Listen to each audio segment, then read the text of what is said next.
Hi.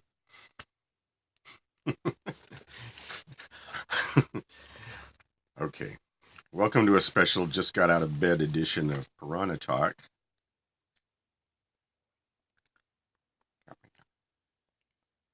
It's morning.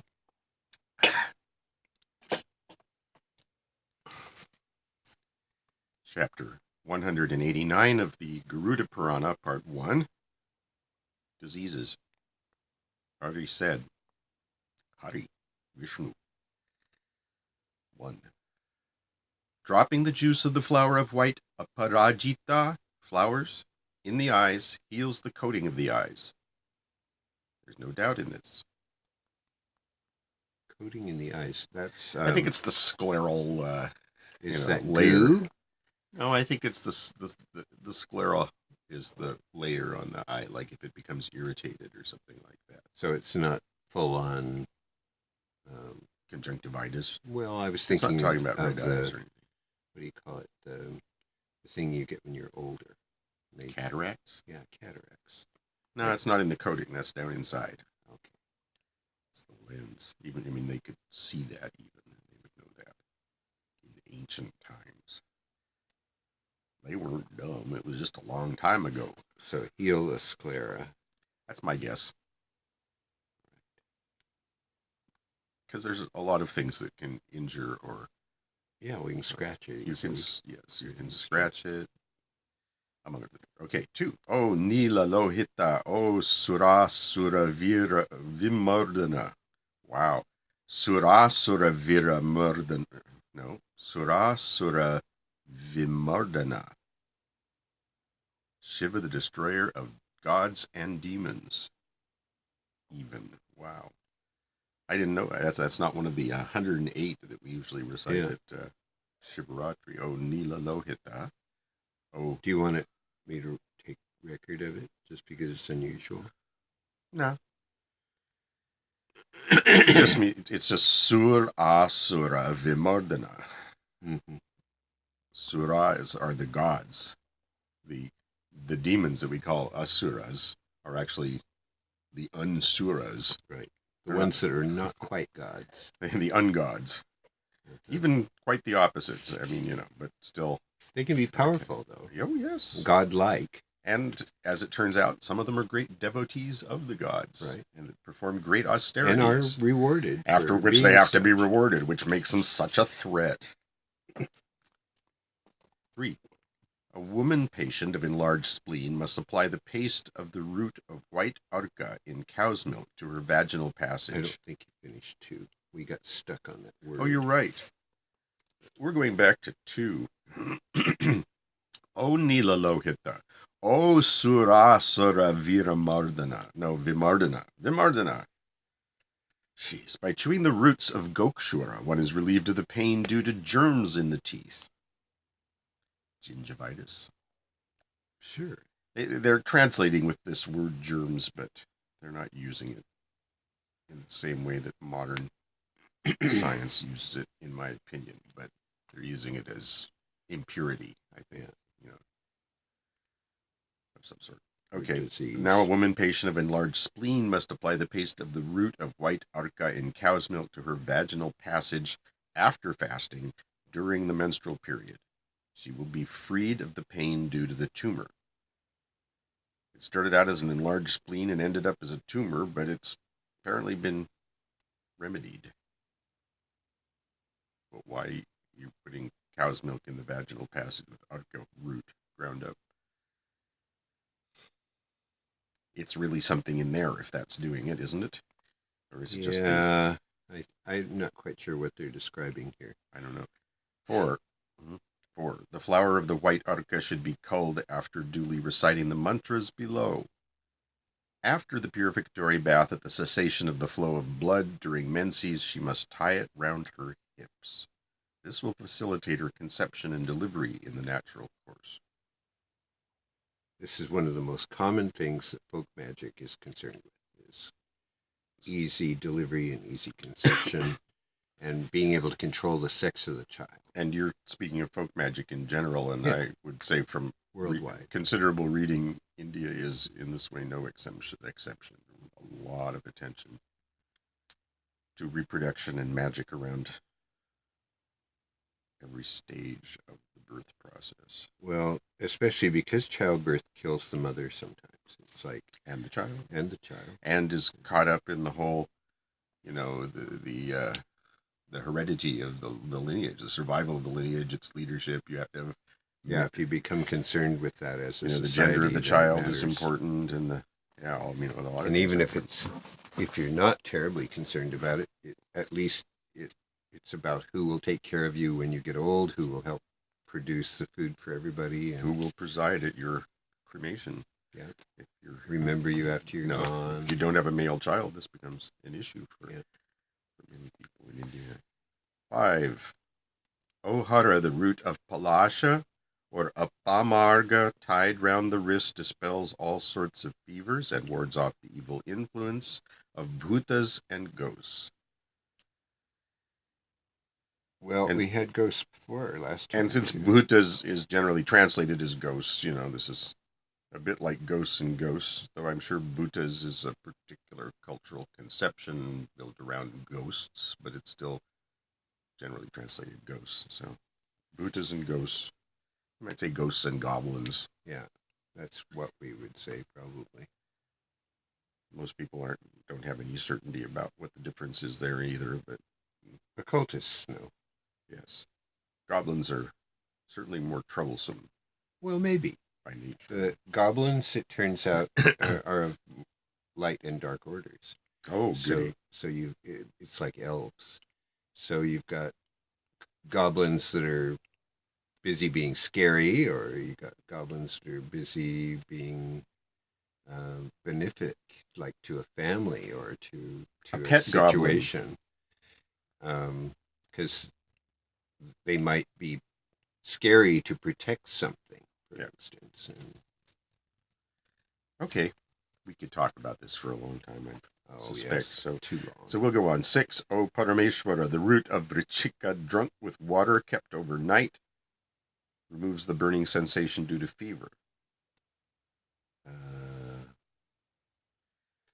What are we talking about there? Burning fever. Sensation due to fever. Well, get rid of the fever. Heat. To reduce fever. Burn. To reduce fever. It's aspirin. It's the root of the Vrichika tree. You drink it with some water that's been sitting overnight. Yeah, well, it could be something like that. That's what it says. Okay. No, but what I'm saying is it could be acetylcholine or something like that. Yeah, not knowing what Vrichika is, like oak has it. White oak. Willow has it. White willow. Oh, it's just oak and white willow? It's those really astringent, aspirin-tasting substances. Where aspirin came from before they figured out that they could just make it out of chemicals. So we'd have to run down what those plants are. You can still get... what was the one? White willow bark. If you want to substitute for aspirin, get white willow bark. Or white oak. You can get them both. Nature's Way makes good capsules that are just ground up. We used to sell white willow. Yeah. Specifically as an aspirin substitute. Absolutely. All right. So it's Vrichika. VR with a dot under it. S with a Shiva mark accent. What verse are we? This is 6. I just wanted to get the name of that plant down since we've been talking about it so much. VR. VR with a dot under it. We call it that Krishna R. Right. Then a Shiva S. The S with the accent over it. And then CIKA. And in transliterated Indian Sanskrit, C is always pronounced ch, because you have a K for the other sound. And if it's CH, it's ch. Yes, you actually put that H in there. Okay, the same tied round the tuft, which would be the root of the Vrichika, I suppose. Tied round the tuft removes intermittent fever. When drunk with the washings of Vasya, it quells all poisons. So then we have to look up Vasya, Vasya. 8. A man is sure to be inimical with anyone, man or woman, to whom he hands over the root of Lajaluka, soaked in his own semen. What's this supposed to do for you? Make you enemies with whoever you give it to, especially when they find out what they're holding. Yeah. Ew. You jerk. It worked! It's magic! Yeah, well, that was the impression I had from that one author over there. It's like his magic would definitely work, but maybe not quite as a magical thing. 9. 9. He who drinks cow's butter medicated with the roots of pata surely mitigates the baneful influences of all kinds of poisons. There is no doubt in this.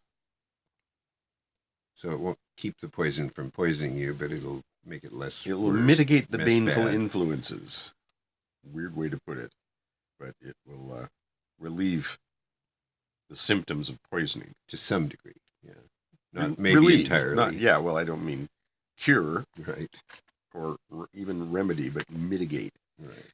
And that's just cow's butter medicated with the root of pata, whatever that is. P, both A's are long, and the T is retroflex. Pata, and aspirated. P-A-T-H-A. T-H-A. Both A's have lines over them, and the T has a dot under it. Okay. 10. If the ears are filled with the juice of the root of Rakta Chitraka, as well as Shirisha, along with Vatsya water, jaundice and chlorosis are sure to be dispelled. I'm not going to spell all those. 11. The root of white kokilaksha, cooked with goat's milk when drunk for 3 days, cures consumption. And we actually have a scientific name for the kokilaksha, and that is Astercantha langifolia. So an astercantha, anyway. Yeah, well, those are asters. That's what we would call the plant that we use as the flower, aster. And this is specifically the langifolia, so what does that mean, long-leafed? Yeah, that's right. Long foliage. 12.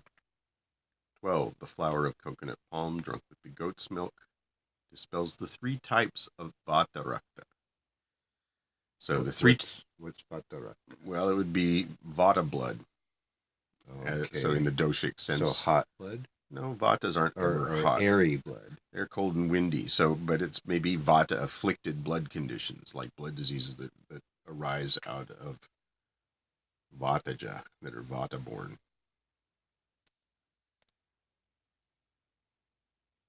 I'm just going to say blood diseases of wind in my notes. Sure. I know kind of what. Well, that's really vayu, but sure.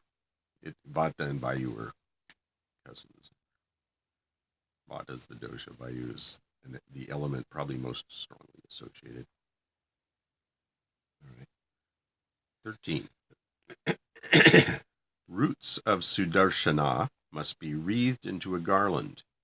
Worn round the neck, it dispels the fever Trayahika, and unlike quotidian fever, this is the tertian fever. Traya, triple, ahika, Trayahika, that's got the 3 in it. So the quotidian had, chatur or something in it, that would be 4. Roots of Sudarshana must be wreathed into a garland. Worn round the neck, it dispels the fever Trayahika and wards off adverse planets and ghosts. So tertiary fever as well as planets and ghosts. And Sudarshana is also the name of the discus that Vishnu carries. This is a plant, Sudarshana, which means it has the feminine ending, but similar name. Okay, so we've got we've got the overcoming of negative aspects, either planetary placements that aren't good, bad planets that are maybe aspecting you badly, or each other. And then you've got... And fever. And ghosts and fever are all sort of removed by this wreath of Sudarshana. Whatever root. It is. And so I immediately thought of how in Scandinavia... Put the garlic in the bag around your neck? Yeah, well, garlic. Mm-hmm. How they would put garlic around people to protect them from vampires or they'd say to do this for a cold sometime, to put garlic in a bag around the kid's neck, or asafoetida. Yeah. Well, some would say this is just, an early form of aromatherapy as well. The use of smell, because it's often a smelly thing of some sort. And sometimes it's sweet smelling and sometimes not so sweet. So what's that plant? I want to say one more thing. Sure. This is, I was just going to point out that hing, which is such an essential element in Indian food as well as in Ayurveda, it's a stinky resin that's used in lieu of onion and garlic sometimes. This is where it makes an inroad into medieval Europe. It was one of the things you stuck in a bag and hung around your neck. Right. And I remember having it around my neck as a kid when I was sick. Hing? They wanted to keep the other kids away from me. How did they even get it? It was available. You could get it. I've never heard of such a thing. But it was because it stunk so bad. The other kids didn't want to come near you. Well, they could just hang a dead mouse in a bag around your neck. Those you can get. Okay. 14, the excellent root of white gunja. Wait, I wanted the name of the plant in 13. Sudarshana. Okay, S-U-D. Yes. A-R-S. A-N-A. It's a Shiva S. Shiva S. And a long A at the end. I remember because it's feminine as opposed to the Sudarshana discus, often on the finger of Vishnu whirling about. That is masculine and is a weapon. Sorry to stop you, but it's all right. 14. The excellent root of white gunja must be gathered when the moon enters Pushya star. This kept in the mouth removes several kinds of poison. P-U-S, Pushna. Pushya is the star. It's the nakshatra. Oh. All right. You can spell it with an H or not, depending on what. Gunja is the plant they're talking about. G-U-N-J-A. You can get all diacritical about it if you want, but you could just do that. I mean, it's the N that would precede that, any sound in that varga, and the feminine ending A, with a line over it. Okay. It's got a tilde over the end. If you're writing this at home, that's the symbol. I should just give a little lecture on the letters of the alphabet here. Wouldn't hurt a thing. I know. I like doing that. It's nice. It's such a nice alphabet. All right, gets rid of poison. 15, the same root along with the stems tied around the wrist or the neck wards off evil planets. If you're reading along, it does say wards of evil planets, but we know. Culled and tied round the waist on the 14th day of the dark fortnight, it removes the fear of lions and other beasts of prey. O Nila Lohita. 16, O Bhutesha, the root of Vishnu Kranta, tied round the ears with a silken cord, removes the fear of crocodiles. O Isha. Yeah, and they often say things like this, and I wonder, does it really remove the fear of crocodiles, or does it remove the crocodiles, which would certainly remove the fear? Yeah. And I don't know if I want to lose my fear of crocodiles. Yeah, I wouldn't think that would be a good idea, but maybe if you're a crocodile wrestler or something like that, you might want to get rid of the fear of crocodiles. Or if you just stay awake all night worrying about crocodile attack. If you're a little kid that likes to play at the water's edge, probably losing your fear of crocodiles isn't a good idea. Yeah. That's it. Bye.